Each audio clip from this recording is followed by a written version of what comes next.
Hey yo, it's Guido coming at you with the Tactics Talk. Welcome back, guys. Thanks for tuning in on this episode. We have something a little bit different. We are going to stat shame. Yes? No, we are not going to stat shame. We're not doing that at all. But we are going to talk about stats. So if you get grumpy about stats, fair warning, we're going to discuss it. And as a matter of fact, we're going to discuss it about a particular player who I have asked whether we can do this video. And here it is. So this player sent me a message and said, a couple years ago you helped me quite a bit as I started in the game. And he went out and did good things. Got pretty good at the game, and now he's in a bit of a slump. And he came back and asked, hey, can you give me some help? And I said, well, I'll take a look at your stats to start with. Send me some replays. And we'll see if we can find any glaring things in the meta of your stats. And I thought it was interesting once I dug into it a little bit and looked at it. So we're going to look at his stats, talk about it a little bit, and I will come up with maybe one or two, three things that I think are things he can concentrate on in general. Now, I'm not going to tell you that I can look at his stats and say he's doing X, Y, and Z, but we can get a general idea of maybe what's happening in some of the good and bad looking at his stats. So you can see that I've got my Jumbo E2, and it's got the Bring the Heat Fire camo on it. The reason I've got that is this is the player's favorite tank. At least he has the most battles in this. So we're going to see if we can't light him back on fire and give him a little bit of help. So a little bit of help, and a little bit of help. We will do all of those things together and at the same time. All right, so we will take a look here at his stats. Now, the player's name is Blackstone. You may know him. He's on the forum quite a bit. And you look at it and go, all right, we got some green stats, so doing pretty darn good, right? 20,000 battles. So what can we glean from this? Well, let's start with the right column, and this is obviously off of Noob Meter. The other stats sites may have slightly different numbers, but in general, pretty good. And his overall win 8 rating is 1,206, and his last 18,000. He's got 20,000 something battles, so there's a few missing there. That happens, but we're looking for generalities, right? We're not trying to cut with too fine a knife or too fine a blade here. We're just talking about generalities. So win 8 rating of 1,206 in the last 18,000 battles. Last 1,000. Now 1,000 is a pretty good sample size to show a trend. The other two, the last 7 days and the most recent, my first thing I will say to everybody is do not get too wrapped up about last 7 days and most recent, even if it's 100 or 200 battles. He happens to have 85 and 60 in those two. Those are blurbs, especially on a sample size of 20,000 battles or 18,000 is what it looks like it's actually registering for him. Do not get too wrapped up about those, but they can show some danger signs or maybe help you understand some of the things you're doing wrong in those particular battles, but they don't really indicate where you're going. They can if they become a trend, i.e. around 1,000 battles. So we will consider this as his overall, pretty good at 1206. I just got a follow in the middle of my video. Thanks, Godzilla798. Okay, the last 1,000 battles is a trend. So what's the difference? 1,206 and 1,279 win 8 in the last 1,000.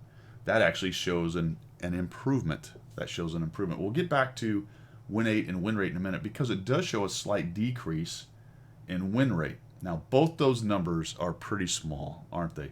1206, 1279, there's not a lot of difference between those two numbers. Not in a large sample size kind of idea, but it does show a trend of improvement in win 8 and a downward movement, slight, in win rate.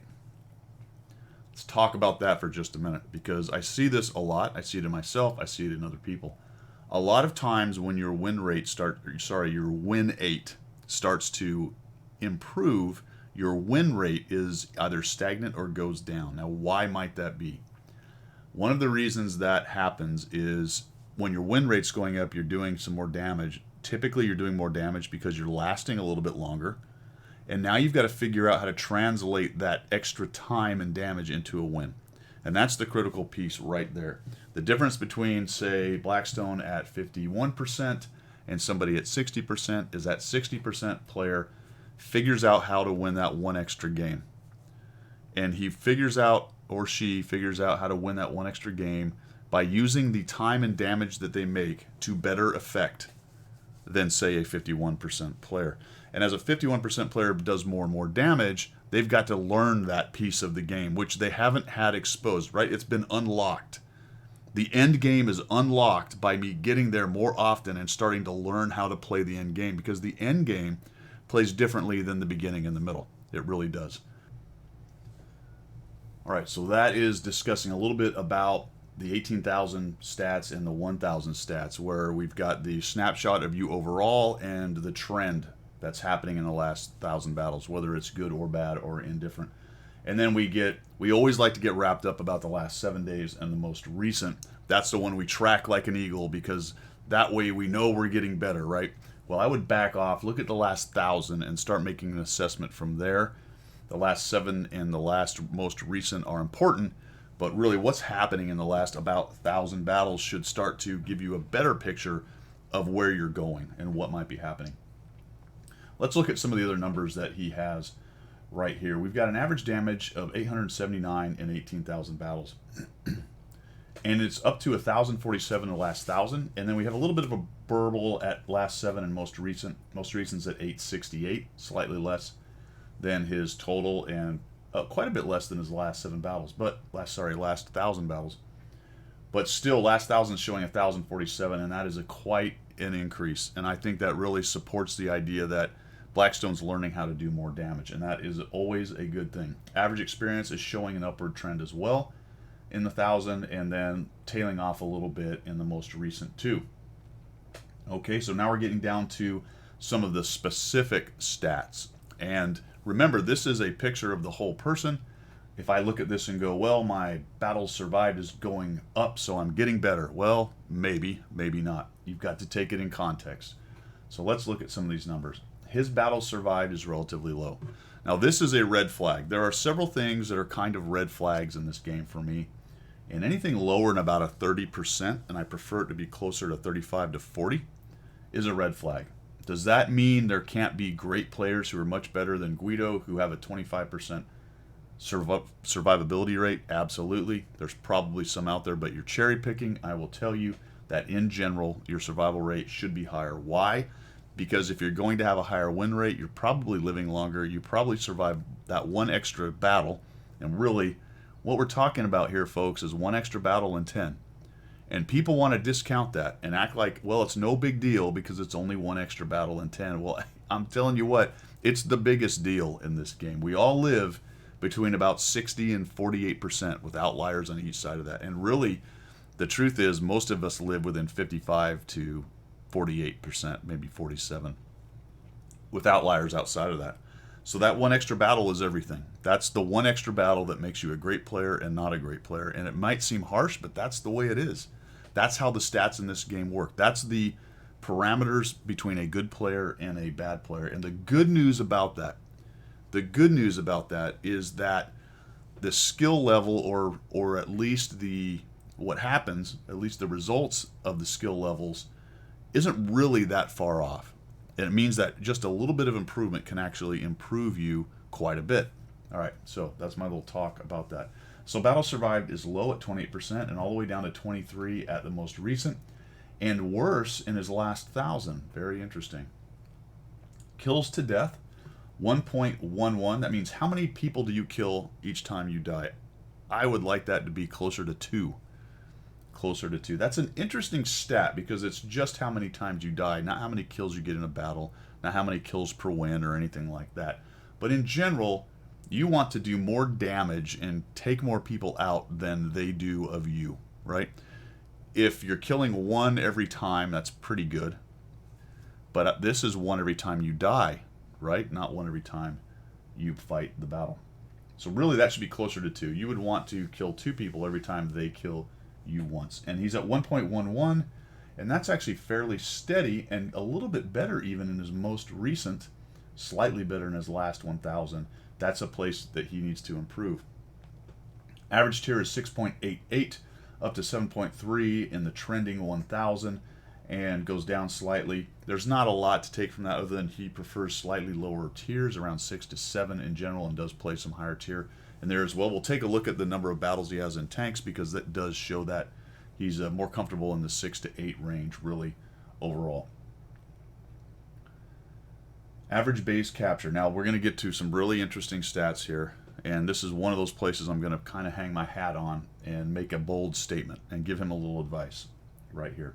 So average base capture is 0.9 for 18,000 battles and 0.31 for base defense. So right off the bat, now mine is also skewed that way as well. I have more base capture than base defense. Now, which one is worth more? Which one is worth more? The real answer is it depends, but I would contend that the average base defense is worth more if you're doing it right. As in, I'm not sitting at the cap looking to pad my base defense numbers. As in, I go to my flank, and if I win it and the other side's losing or my cap is threatened, I go back. I've often said, if you're a 50% player and all you ever did was win your flank and go back to your cap, you are going to increase your win rate 3 to 5%. I know it's a bold statement, and that's a big number for this game. And maybe it's more like 2 to 3 in reality, but I'm gonna try to sell it to you. I think it's more like 3 to 5 if you're getting back and doing a good job of it. If you are simply winning your flank and pushing to the cap, you probably have more cap points, but I'm willing to bet your win rate is worse. Your win rate is worse. Most caps are too easy to reset. Most caps are too easy to reset, and it's overall, we're talking about meta, right? We're talking about playing the numbers, doing the right thing the most times, if you will. And going back to cap is most often better than trying to cap the enemy's cap. There are times and reasons for both. All right, so that's my spiel on that, but let's look at the numbers because it gets interesting. When he gets to his trend, 1,000 battles, his capture goes up and his base defense goes way down. You might go, aha, that means he should cap some more. Well, his win rate went down, didn't it?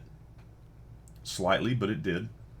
Is that an automatic correlation? No. I am going to make some of those jumps. You have to. We're looking at some very few stats right here. But this comes from my experience and watching these numbers move around for years and years. Years and years. And look at his most recent and last 7. He's all the way down to 0 base defense and 0.87 capture with a 43% win rate. And then on the other side, 0.61 base capture and 0 defense with a 40% win rate. Now, I know I said those are low sample sizes, and that's absolutely true, but those are big changes. One thing you do need to note for the low sample sizes, if you have some kind of glaring big changes, that may not show a trend, but it does show a interest area or a concern area that you might want to just look at. And you could look at that and go, all right, well, let me look at some of my replays. Well, what am I making decision-wise? Could I have maybe won a couple of these by going back? And when I say a couple of these, that's all it takes, right? 1 out of every 10 battles. So we're talking about 85 battles for 7 days and 60 for the most recent. So if he had only turned 6 of those or so, he turns that into a decent win rate. So that is what I'm kind of looking at in the big picture here, that it feels like to me Blackstone is pushing cap too much in general. Remember, this is a generalization, and not going back to his cap enough.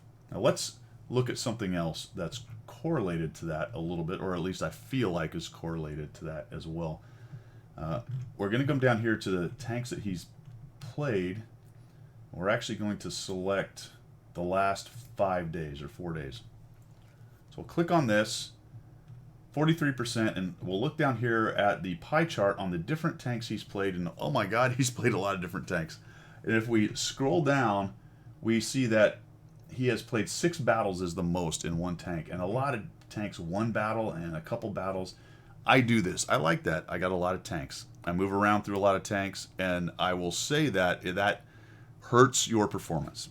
All right? It doesn't make you terrible. It does hurt your performance, though, because you don't get used to a certain tank and start playing that tank better, learning its quirks, its qualities, its negatives. Even if it's a tank you have a ton of experience in, such as his Jumbo Sherman. We'll take a look at that in just a minute. You still have to sort of relearn it. They have different shell velocities. They have different gun depression. Their armor layouts are different. The difference between how you play a light tank and a heavy tank, swapping back and forth between those, that does hurt you. So if you find yourself feeling like you're getting into a slump and you're not worried about it, or you're worried about it, sorry. You're not worried about being worried. What am I trying to say? I don't know. if you're in a slump, one of the things that you can do is find a couple tanks you're good at and play them quite a bit. Just games in a row. Get back into the groove, get back into that tank you know how to play, and all of a sudden you're feeling good, and now start branching out again. But one of the things I will say for Blackstone right here is that he has really just kind of jumped all around in different tanks. I like doing that. It is fun, but you can't be surprised when your performance drops off a little bit. And by looking at his numbers, really, to him it's concerning. To me, it's dropped off a little bit. You're right. It's not gone off a cliff or anything crazy like that. So we'll jump back here. All right. The big picture graphs. His win 8 rating has been trending up. His win rate plateaued and now has a bit of a problem. And this is where I was discussing win 8 going up and win rate struggling to follow because you're trying to learn what to do with all of that extra damage. We look down at average experience trending up. Average damage, like I said, trending up with a little blurb in the last 60 battles. Not a big deal, to be quite honest. And last but not least, we come down here to his tanks that he likes, with the Jumbo Sherman being number 1 with 1,778 battles, slightly over 50% win rate. This is where, as I was thinking about the numbers and what was going on with him, and I was looking at the cap, the amount of capping he's done and the amount of cap defense he's done, what came to mind immediately as I was looking at the top tanks he plays is the fact that most of them are pretty darn slow. And this can really affect people's decision making on whether they go back to try to reset the cap. And I get it. The Jumbo, the Jackson, the Super, the T29, the 131, the T30, the 25-2, even the Thunderbolt, they're all pretty slow. We don't get really a zippy tank till we get to his 9th favorite tank, the T20, then the M8A1. But the prototype's slow, the T26 is slow, 67's fast, and now we're getting into some mediums that have decent zip. I will tell you that you will be surprised, even in slow tanks, at how often it's successful that you simply turn around and go back, even though your tank is relatively slow. Even though your tank is relatively slow, it is not a bad idea to just turn around and go back if your cap's being threatened. It really is. So I guess at the end of the day, looking at Blackstone, first, number one thing, Blackstone, is I don't think you really have a big problem here.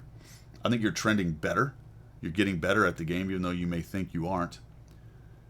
If in a few months your 1,000 starts to show the same items that your 7 and single day show, then yeah, there's probably a bigger problem. I personally think that one of the biggest things you need to work on is probably getting back to cap. Thinking about not trying to push the enemy cap as much, and survival rate. Now, a lot of times those are connected because when you push on the enemy's cap, it's easy to get killed. They're all out in the open, and you end up dying right there. Some other things to think about with the death rate or the survival rate is to be a little bit more careful. Maybe you're getting up a little too close and personal with people right off the bat. Try to last a little bit longer. And then we get into learning how to handle the end game stuff. As your win rate gets a little bit higher like it is, really at that green transitioning to blue area, right there is where players are trying to learn what to do with their life at the end of a battle to secure a win. And I'm not going to explain all of that or be able to do all that right here in one video. You need to watch some good players do it. Take note of videos I do or replays of players I have that come in, or other community contributors who do videos or stream, and try to find some games where it's tight or where it looks like maybe they're on the verge of losing and they bring it back, and kind of look at what they do. Hopefully they articulate what they're doing, but take a look at what they do end game, the way they use bushes, the way they use the terrain, the way they use spotting and view range, how much they expose themselves, how much they don't expose themselves, all of those kind of things to ensure that they survive and get the win in there. All right, man, so that's quite a bit of stuff. You asked for the help. That's what I think about the general meta idea of your stats. Hopefully I'll get some replays from you. We'll take a look. If not, that's what I've got. For everybody else, thanks for tuning in on this little discussion about stats right here. Go ahead and feel free to throw your thoughts down there on the bottom. Tell me where I'm off base if I am. Always happy to discuss thoughts on the game and how it's played, and that is all I've got, so we will see. Oh, it's Guido coming at you with a tactics talk and a replay analysis, a 5-pack or so for Blackstone. The name escaped me momentarily. He's platooned with 2 guys, Scorpio Ray and Junta US, all from Clan Tiku, and it looks like the M46 Junta has gone over to the 1-2 line alone without his platoon mates and is in the middle of a scrum. He's going to end up dying here real quick. This is a replay analysis for Blackstone. He sent these to me to get a little bit of help. I'm going to knock out these videos. This will be a very long video, so fair warning. This is mostly for Blackstone, but you may be able to learn something yourself as well. First thing I'll say, Blackstone right there, and this has to do with platoon operations. Don't split up platoons. The reason you're together is to bring all your guns to one spot. That smacked of either, well, I was gonna say something dopey like lack of discipline. That's not what I want to say, but it's just 3 guys wanting to do whatever they want to do. So I mean, if you're gonna platoon, you might as well go together and put all your guns together. And even the other thing I was gonna say is it might have also been the old idea that I'm a medium, I go to a medium place, and we're heavies, we go to heavy places, and that kind of goes out the window with platoons. That Patton could easily have come in there and helped you fight in this area. There's no artillery, so it's a great actual tank for right here for hold down. So we're going to come up here. We've got some APCR, and we get a shot nicely placed actually into his corner. And this is not a bad idea. So let's just talk about basics on this, because Blackstone's been having a few issues lately with his gameplay and was looking for some help. And I thought this positioning was not bad for this particular tank. It has a decent gun depression, and there's no artillery, so that's a good thing. So he's going to come up here, and he goes to HE, which that was surprising to me. I'm not really sure why we would go to HE. You're going to have to answer that yourself down there in the comments, or just think about it, but certainly not the place for HE. You might have been saying, well, it's a heavily armored IS-7, so I really wanted to get that shot in, but I'd have left the APCR right there. And we're going to end up getting a kill on him onto that flat plate, and we've got an IS-3A. All right, so let's think about this for just a minute. Not a bad initial engagement. You were pretty careful. You protected yourself on the side from those guys. Only really the IS-3 and the IS-7. You two kind of tag team that dude. There's a GF up on top, so everything looks good. Not bad. It'd be really nice to get past this area here and get down this low spot and change the angle so that you're not all poking out at the same angle on this guy. Now you do have Scorpio Ray here. The IS-3A is a problem. He's doing the same thing. He's changed this angle quite a bit for his team. Really, you want to be here, but let's watch how this goes down. Now we've got an HE shell, and we shoot into a stone wall, which is going to eat the HE shell. You might have said, well, I just need to go ahead and fire this off and get rid of it, but make sure you aim at the right spot. The M4190 is still up there. The 4502 makes a bad play, gets out in the open. That particular shot selection was bad. That's his front, even though you were going for the lower plate. I'd have gone into his side if you could. You may have been actually trying to do that, but that's where you wanted to aim. And then the 4502 is making a runner, and he gets it. He's going to the right spot. As soon as those guys fired, instead of coming out and looking for a shot, I'd have shot on the move and got down where the 4502A is, because you're really exposing yourself right there getting those shots. If you're down that low spot, you can just bring your turret up and over. You can change the angle quite a bit and help out your guys that are hugging the wall. Now the next thing you're going to want to notice that's happening here, that's a good shot, nice shot selection, good job side scraping out. That might have been the way you wanted to do that from the beginning. The 53 TP has just taken out your 4190 GF, and your team is in big trouble. So we're going to mess around with this guy. I don't know if you're going for his roof or what. Just kind of a misplay or misprioritization. You're going to have a big problem with the guy up above. You really wanted to be out here sooner to try to take these guys down, and instead of helping Scorpio Ray get onto the 7201 by being over here, you're futzing around with the IS-3A. Now your team is in big trouble, and here's the 53 coming up and over. And I don't know if you noticed him. You take a hit, but you don't really show any reaction. Maybe you're just trying to get a shot in there, or you think it's over and it's not worth worrying about it, but you're really ignoring the 53 TP. So I think either fall back, or what I would have done once I saw him win this, I would have gone around this rock and hugged up against this wall right here. Still no real reaction to the 53 TP, so you're going to have to let me know whether you actually noticed him or not. It's that hit that finally makes you look, so that makes me think that maybe you really didn't see this guy. So he backs up, and then the Scorpion G hits you in the side right there. Looking at this being 12 to 5, I don't know if there was any way for you to really pull this out. I think the biggest thing initially while you owned that hill was you needed to get down here and change the fight against these dudes by poking up here, hold down. Ignore more or less the IS-3A and try to help your guys get rid of these two. And then once these two were dead, you had the option to flex back. And that's what was going to be needed really to win this if you were going to somehow pull it out. These two were overmatched by the tanks that you had down here. You really needed to get in there and get rid of those guys, but your big force kind of got stopped. It was a great start with getting rid of the IS-7 and the Leopard PT, but it just sort of stalled here because the micro positioning within this position was not good. All right, so we made some bad decisions and sort of hung out. All right, let's move on to the next. Here's the second of 5. He's in his KV-1S this time. KV-1S. He's running the 80, is it 85 or 87 millimeter? It's the small gun, 85 millimeter. So I don't know if you're grinding this tank or not. The question, of course, was I'm having trouble doing well. How do I get better? If this is one of those stock grinds, then the answer is try to avoid driving stock tanks. And if you have to, you've got to be very careful and just to have a little bit of expectation management in those cases. So this is a nice placement. We'll put a little shot into him and scoot out of the way of the KV-2. So nice job. I think this positioning is good for the KV-1, but you're sort of hanging back. And this may be on purpose because, hey, I'm in a stock tank, so I really need to be careful right here.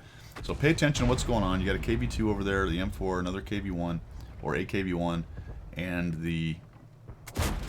another M4, sorry. So nice job. You see that and you react. All right, so now what do I do with that information? I got that guy gone. I would not be poking out around this corner. The reason being that you're going to have people skating along here and potentially people sitting back up in this area. They are, if they are way back at their cap, they're out of draw distance, but coming around the outside here is a bit dangerous because TDs do like to sit back here. And sometimes you're high enough to get shot. Now there is a bit of a rise right there, but I would avoid coming around this outside area here. I think you only come around to this next opening as opposed to go all the way. So that's not bad, but it's not the direction I would have gone.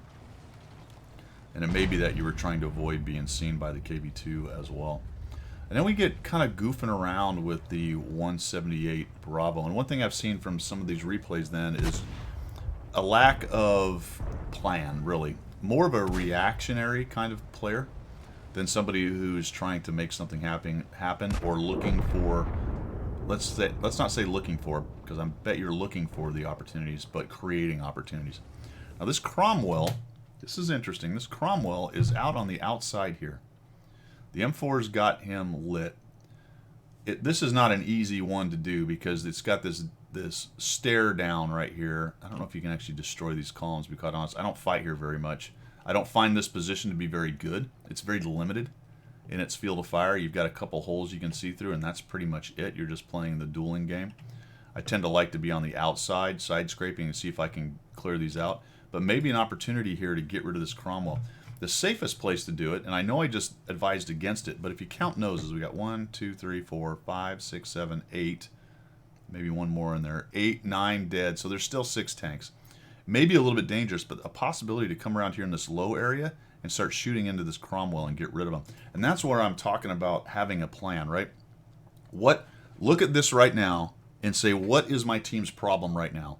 That bloody Cromwell is an issue. And he's exposed. If I can get into a good firing position, I can get rid of him. And he'll quit lighting my guys up and letting the enemy team have an advantage on us right here. But what ends up happening is we just sort of futz around. Maybe a side scrape right there. Down goes the M4, who gets foolish and tries to take out the Cromwell, and all of a sudden we're in big trouble over here. There's just 3 of us, a lot of them. KV-1 takes a hit. There's a bunch of fighting going on over there.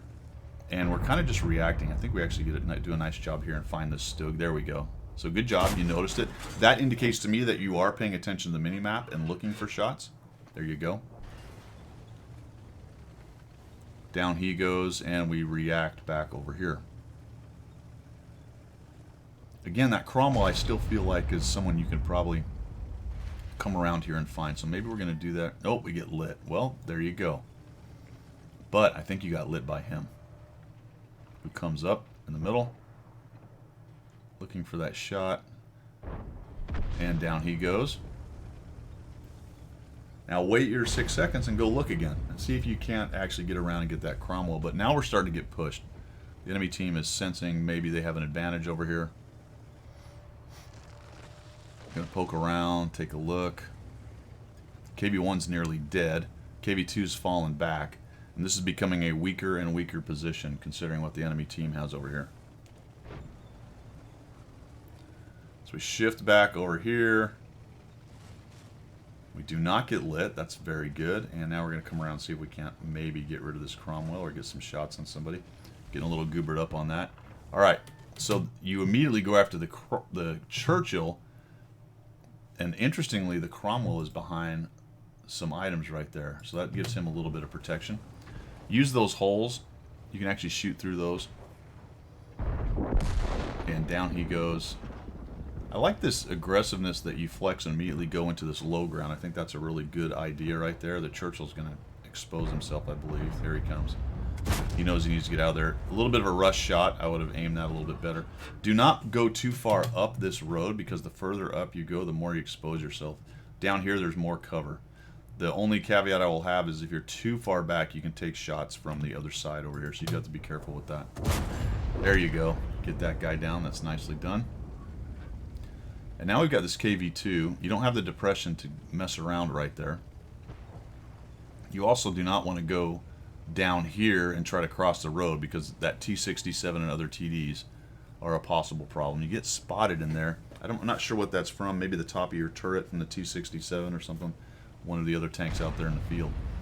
So right now what you want to try to do is try to work on this KV-2. And that's what you're doing. You go look for him. That's good. There he is. And we'll take a shot. Nicely done. Now you'll notice I think that went into the flat upper plate and it's pretty well angled lower plate. Just happens to be where he's sitting. So you're having trouble penning him. I would actually go after that upper plate, even though there we go. See how that one actually went into the upper part of it? You went to gold. I think that's the right answer here. I don't know where that went. Maybe into the wall. We're lit. You got to be careful about being lit and just pumping rounds into one guy. The question is, can somebody else shoot you? Having some trouble there. I would have shifted my aim up a little bit, but I do like how you're holding this spot here and he just can't shoot you. Oh, geez. There we go. Got him down. And we're starting to duel the 100Y. Down goes the Sturb M2, and you guys are in pretty good shape now. I may have actually gone up there and seen if I could take on that 100Y. Not just drive out and let him hit me, but maybe try to bait a shot, make him miss. It's not a very accurate tank. But I can't argue with not doing it here either. As a more aggressive player, I may have tried to do that to keep him lit and see where he is, but you really didn't have anybody with shots on him, so this is not a bad idea here either. Be careful about fading too far left and letting that 67 have shots on you. There you go. And he did see you, but he's busy otherwise. Oh man, that's too bad. Needed a little bit more of the lead fire. The good news is the Su-100 gets rid of him. So we're going to come up here and look for the 100Y. All right, let's see how you do this. We come around here, and we're going to drive. All right. I would have gone over here so that I got a little bit further look into this corner, see if he's tucked up right in there. Plus, you're going to be more or less hold down because you're in a lower level. That would have given you more field of view back in there. But what you choose to do is come out in the open, and I definitely would have avoided coming around this side of it if I could have. 3485 just killed somebody over there, so that means he's over in that general area. Gonna move up to them. The question is, where's the 100Y? There he is. So I think I might have been able to see him actually. And that was interesting for me. You actually stopped. If you had your camera like this, you'd have seen that he wasn't really pointing at you. I don't know if you were fast enough to get around him, though. If you had kept charging, just maybe. But you've got helpers, and they're pounding the guy.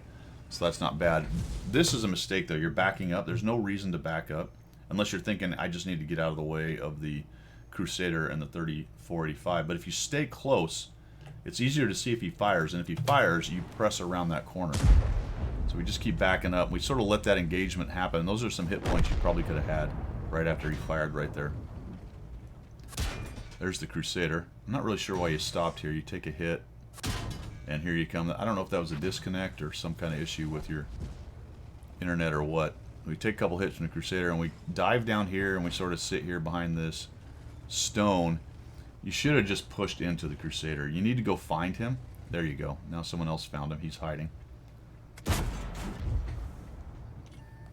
And this is all that endgame stuff that I talked about in the earlier video when we looked at the stats, is taking a game that's a fairly tight game and turning it into a win by making good decisions late game. Just start shooting that stuff down. Those are just built, those are trucks and crap, the broken airplanes and whatever is sitting back there. Just shoot them all down. Keep firing. Clear that stuff out and help those guys get rid of them. You had so many guns, it wasn't a case of you no kidding needed to hit them. You just needed to clear that stuff out and let somebody get a clear field of fire on them, or you'll give yourself one. Okay, so we're down to one enemy tank. There's 4 of us. Some of us are a bit hurt. You got a 3001D and a Su-20 or Su-100 on that corner, and the KV-2R. And what you're doing is you're just kind of driving into the guy. I'd have gone to the cap, actually, in this case. I'm usually a kill-all kind of guy, but a 3045 is a pretty good tank. You finally make that decision. I would not have got even that close to him and allow him to have shots from a bush back there. He killed somebody already while staying hidden. So just go here, and the reason you're going to cap on this one is the 100 and the 3000 or whatever it is, 20.01, what is this thing? 30.01. They're going to spot him if he tries to move up and spot you guys. You guys just go around this corner. And unless he's already been driving a while ago, and that's a pretty old spot, so he could be coming this way. I sort of expected to find him coming around your side, or maybe if he left a long time ago, being able to come all the way around. That's a pretty long drive, though, and with 2 of you on the cap now, there's just no way that he's going to be able to do this.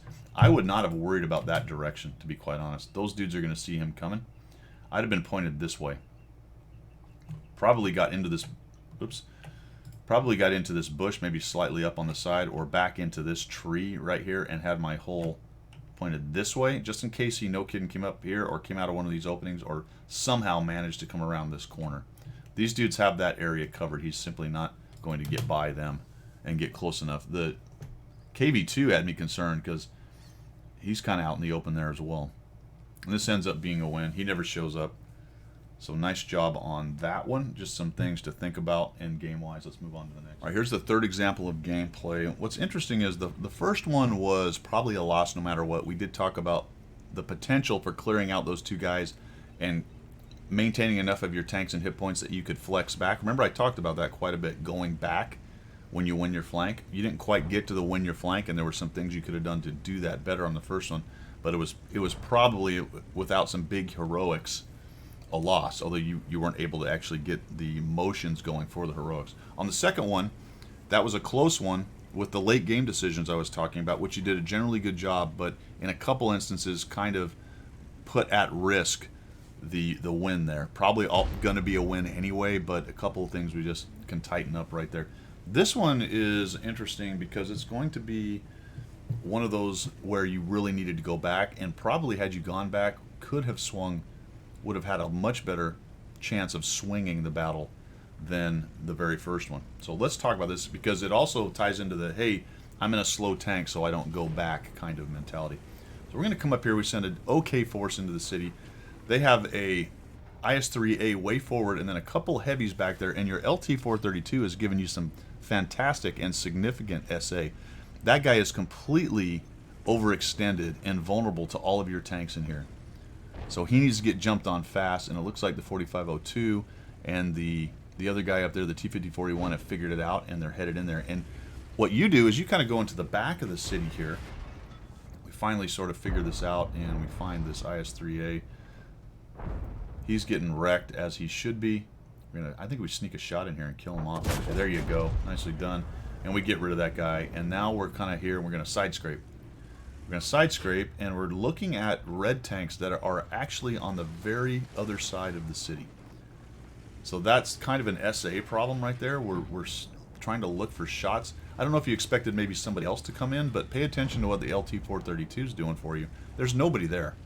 We're going to side scrape again. We're kind of like, all right, what are we doing? Where's the bad guys? Maybe I'll get a shot on this E75. And I mean, frankly, you're never going to get a shot on the E75. It's way over there. You do have to be careful moving up here because sometimes they'll be sitting in the back and shoot you. And maybe that's what you were concerned with. You didn't want to come barreling around the corner. Now, pay attention to what's going on. Most people have seen this already. It's not a terrible situation, but obviously you've lost over at your cap and you're continuing to move in. So as soon as you saw, and I think it was the RHM was probably the canary in the coal mine, once that RHM went down over there, you needed to turn this guy around and head back. This is sorted, right? There's plenty here. 2 or 3 of you need to already be headed back. You've got a OK force in the corner. That chat's gone back, but had you turned around here, you'd already be about right here. And then headed down that hill and then come up, hold down, and be able to do some spotting and shooting on those guys that are going into your cap. But what we do is we continue to drone on. Maybe we could have taken out the 4190 GF, who's down there now spotting and causing problems. And no real awareness. If you did have awareness, you ignored it and said, well, that's too bad, they're going to have to deal with it. And I always say, man, instead of, in general, instead of saying, my team has to take care of it, you need to have the mentality of, I'll go take care of this. So the Udez gets down there. He's trying to take on the GF. Still fairly even, but they're all over your cap. And you guys keep going. Now, I think the E75 actually turned around. And he's attempting to get back there. But you really had a great opportunity to get back in there and go back when your flank was threatened. Remember I said, you know, once you win your flank, go back if you need to. This was a great example of that right there. It's an even game. It just that they're all over your cap and you're still all in the city. The E75 goes back. They've cleaned everybody up. And you'd be fighting these guys now with E75 backup. And ideally, another 1 or 2 of your tanks would have gone. And to be quite honest, the best thing that could have happened there is your entire team turned around, or maybe one of them sat there and kept those 2 honest and cleaned up the cap, and then turned around and dealt with what was left in the city. And it's just real late getting turned around and getting back in here. This was questionable. It may have been just a factor of I'm just gonna get some hit points in here. You're actually not in bad shape. Quite frankly, it's possible to win this if the 5041 and LT-432 would have stayed on cap, which I don't quite understand why they didn't do it. You get lit, you back up, looking for shots, so they know you're there. The Bat Chat 25T, you don't really react to him, but he's coming up on your side. We'll just pause this and take a look. Holy cow, this dude's, where'd he go? Oh, there he is. So he's coming up this way. We're going to head back, and we don't really react to this dude. I think he actually shoots us before we react. Nope, there we go. We see him. Get a shot, and then we charge him. And we're way out in the open. Side armor. Holy cow, everyone and their dog sees us, and we just get obliterated. Again, why the 432 and 5041 didn't just jump on cap, you may have actually been able to win this one had they done that. Because they were really charging hard to try to take you on. And it ends up being a loss. So, definitely a case of you needed to turn around earlier. I think this was winnable. Had you done that, probably you were really going to need another person to go back. The E75 did. He might have been enough with you right there. But we never found out because you didn't turn around in time. All right, let's move on to the next one. All right, the 4th example, we're in our Panzer IV-H derp tank. And looks like we are bottom tier, so we're going to go to the, hey, I'm a medium tank. Bottom tier, so I'm going to hang out at cap. With one of the more inaccurate guns in the game. Now, it works out for you because your derp RNG is pretty good. You actually miss that guy. But we're going to get a couple shots in. So we go to this corner, and we hang out here. This is a great tank for going up to the heavy brawling area up there. up on the ramp where the 12T and the 3045 is, and derping people when you get the chance. Being careful about when you pop out, but looking for your chance to derp them. You see this guy, we miss him. But we're going to be dueling these wheeled tanks and hanging out here on this corner. And this one really is all about positioning. You're fighting a bunch of little tanks. There we go, we get a shot into there. But you're not really at the critical terrain. Now, there's an argument to be made, there's RNG working out for you, that you don't want all those little tanks to get up in behind you right there. But you had plenty of tanks down here. It's just the ELC dies. The T-67 is foolish. He ends up dying. And we're going to hang out on this corner. One thing about your position, I don't understand why when you take your shots you back away from the wall. You need to get up as close to that wall as possible because of the M12 and the LEFH. I think the LEFH can still drop them on your head. But be careful because every time you move out of this position, you back way away from the wall and it's going to bite you in the end. EBR Hotchkiss is coming back. The Pudel coming back. And we got some guys being silly down here. Long time to load in. Look at this, just drops on the poor guy. 55. A little bit of an issue with awareness on the minimap. You react a little slow, I think, at times. But that happens. You're looking one way and guys come up behind you. There's an artillery shell coming in at you. And your EBR, holy cow, there's this dude. I think auto-aim is your friend on this. You get that shot off, but this dude really just circles. I'd have auto-aimed him. That way you don't have to worry about all this third-person or zoom stuff you're doing here. Don't quite get the shot on him. And I've been here. This is a pain with these things. Just trying to track this guy, finally get a shot on him. A ram right there, if you could have done it, would have taken him out, I think. He does not make it. Now from here, run straight up to that wall and hide from the artillery. There you go. Oh cow! Holy cow! There's another one coming. Look out! So another example of not seeing that. He actually gets the shot on you. But the derp works out and get up to that wall. Oh, don't spin around so much. Just go right to the wall and hide. And then we back out again, right? That's what surprised me. I'm surprised you didn't get killed right there by their artillery. And they tried, so 13 hit points. And from here, it's a little bit of overexposure. You get kind of lucky that nobody from across the map shoots you. This guy's down here. We're going to shoot the derp in for 118. The IKV 103 is probably looking at the 12T, so he doesn't take a shot. Pudel goes after that guy, but he's getting rocked by everything up there. But another 274 onto him. Actually, 1848. Somebody else hit him. And now we're just sort of exposed out here. Again, pretty lucky you didn't get shot by somebody. I certainly would not have sat right there. I think you hit that dude. I didn't see an explosion. I would not have sat right there, though. There were so many guns, I think, that could have been looking at you. Plus the artillery. The Pudel's getting trashed, and we're way back here off of the wall. I'd have hugged up against the wall right there.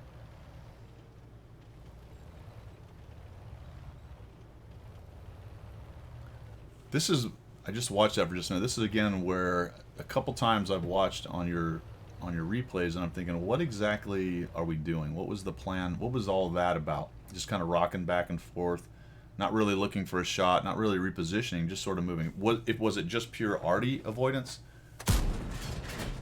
But if it was, you weren't really going very far. That M12 is going to splash you from miles away. Your best chance of getting away from artillery, that's unfortunate you missed, is to get up against the wall and force him to fire as far away from the wall as possible. And again, you have to be spotted right here. And we're going to back, again, we back out away from the wall. Yeah, there you go. So the M12 finally figures it out. He actually may have repositioned over here to get a better shot at you. You may have been splashed anyway had you been hanging up against the wall, but this corner here is about the best place you could be, or kind of up on this part of the wall right here. I think the splash would have got you either way, but it would have been much better than being way out here in the open. It looks like more or less a direct hit on that. So on that one, I didn't like the initial positioning. Your guys lost in the north anyway up there. Maybe with you up there and your 1,498 damage, you could have helped them out. Dudes running around in the middle, I don't worry about them too much early in this game. Go win the northwest and then worry about all the guys who flailing around down in the middle. You may counter with, well, if I wasn't there, all those wheeled tanks would have got up and behind us. Okay, but what did it get you, right? You positioned there I think you probably had the mentality of I'm bottom tier. I'm going to do bottom tier medium things over and hang out in these bushes, but that got you some damage, but it really didn't help your team win. If your team could have won up in the northwest, then you could have reacted back and dealt with the wheeled tanks later on. So just something to think about on that one, that some of the losses, you know, are just purely initial positioning decisions. All right, the last example is a KV-220-2, and we're here on Karelia. We come from the northeast spawn down to the tank alley down here, the heavy brawling area. And initially we trade some shots long range, and now we're going to do the KV-220 thing and bull our way forward, which I did agree with. I thought it was a decent decision. And then we sort of change our mind, but we're not sure, rocking back and forth. So this is something I've seen from you a couple times now.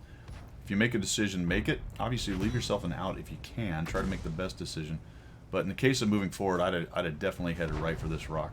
And I like this position. It's not a bad position initially, but we're going to find out.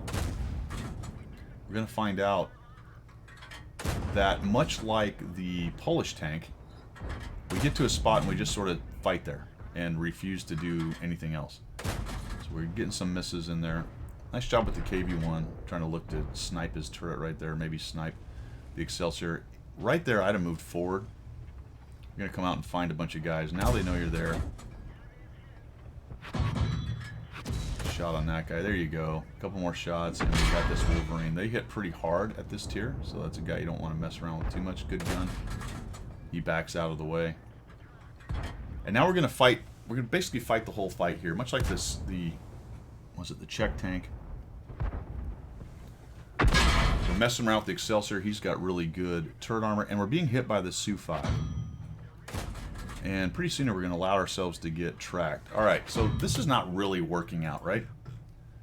I can't really come around this corner because I've got all these guys shooting me. I've got a Wolverine here with another angle. I've got two guys here with angles on me, so even when I get to here I can still be shot at. I'm getting hit by the artillery. I do have some backup. There's some guys back here, not too much. So really, for me, the best plan here is to back out from this rock. Back this way, a ways. Try to avoid getting seen on this side, and then get down into this low area down here. That will expose you a little bit more to the artillery, but you got to change the angle. What I want to do is I want to get up here and clear these dudes out. They're the ones I can deal with. Once I get them out, that minimizes the amount of shot angle I have. And if I just sit here and plink away at the Excelsior's turret, I'm never going to pin him. I just don't have enough. Then we go to HE. HE in this gun is not going to do a whole bunch. Oh, it looks like we're back to AP. All right. Another option with these guys is to side scrape here. KV-1S does a nice job. Hold down. He's causing me trouble. There we go. I finally get a shot into him. Now, all of these dudes are shooting at your other tanks.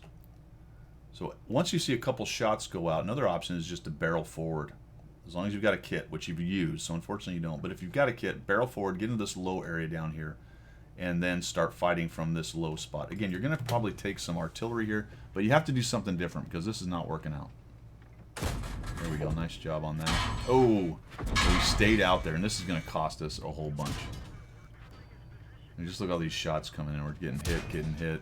Artie tries to take that thing out. I'd have fired into that bush one more time, by the way. Once it was reloaded. Looks like the Wolverine got out of it, though. Here comes an artillery shot to you.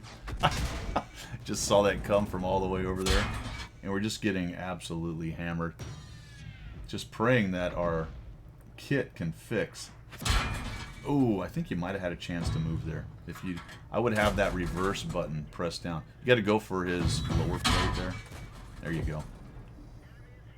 Not easy to hit, but there you go. Oh, we're not able to kill this guy. That's terrible. That was a bummer. There we go. Now we've got it repaired, and we get out of there. So a bit of a mistake.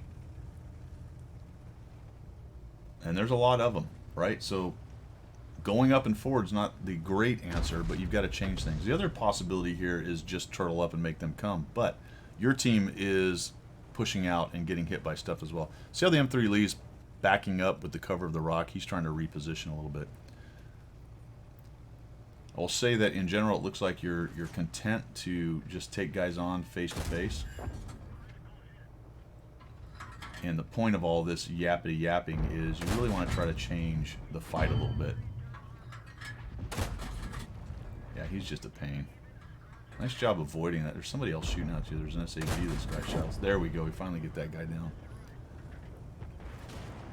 So there's the SAV M43 is back there too. The Lee goes down big time.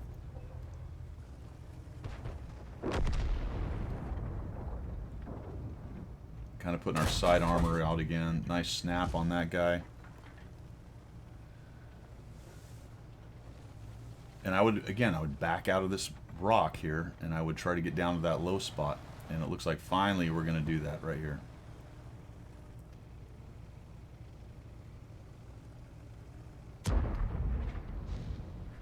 Oh, they're all making a runner. Missed that guy. So he was actually back in that hole with the Wolverine. Just catch the front edge of him. This is great right here. So surely you're not. Oh, yep, he did it. Nice done. Nicely done right there. Now we're at that point, right? That I talked about. This is one of those games where you've got to step up and make the win happen. The opportunity is here. Now I've survived to this part of the game. I have pretty decent hit points. How do I turn this thing into a win? I think initially you're on the right track. Come up here and you see if you can't catch some of these guys out. But realize that they could fall back. There's one. Yep, get rid of him. That's a good kill. Definitely. Now try to get a shot on the Sentinel. There's one. Well done. And he gets away. All right, decision time. What do I do with this? I've got a Matilda up on top. I had a Matilda up on top. And at this point, I'd have stopped and went, nope, I can't push into these guys. I cannot push into these guys. If I do, I have to do it with authority. Right? Either I back out, excuse me, or I push in and start to get spots so the T-67 can do something. I'd have come up behind the bush. That would have kept you unspotted for as long as possible. It looks like it's not a problem, but then we stop and we get a little unsure and we see a Sentinel and now he's shooting us and he's got gold and really good pen for his tier and we're in trouble. And we stop and we get another shot out of him and we're still moving. All right. He only does 45. He has to expose himself to you to take those shots. If he wants to sit there and duel back and forth, then stop your tank. Get that good aim in and take this guy down. But we're sort of half moving, half fighting him, hoping, there we go, we get one in on him.